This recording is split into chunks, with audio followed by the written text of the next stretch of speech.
The approach that I'm going to talk about here is one that we use when we're introducing change to a larger group.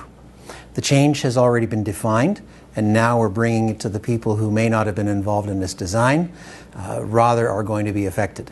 So how best to get the change in their heads to understand what the implications are. So this model is derived from some work done by Peter Keane, a consultant out of the UK.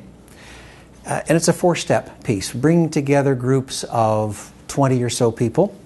We start off by what he refers to as going through a stage of concretization. And what that could be is some demonstration of how is it going to be working once the change is implemented. And it's going to be an exercise that allows people to work through hands-on to see the implications of that change. It could be based on a video, it could be based on just a scenario or a case study that you've developed, but it takes the elements of the change and allows people to experience it in a workshop mode. Following that, an individual who is respected by the group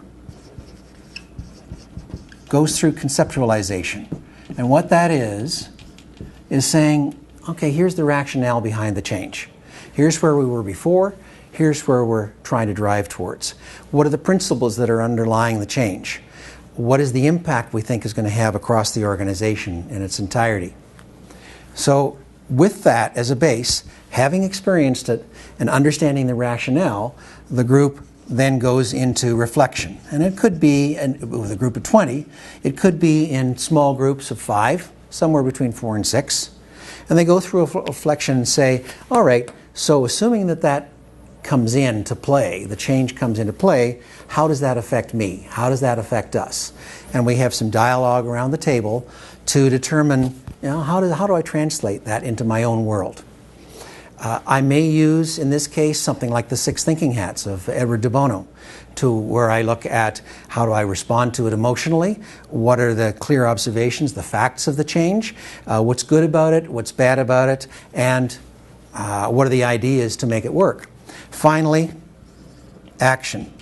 And once again, in the small teams, given that we are proceeding with the change and noting our response to it, how would we go about implementing it in our area?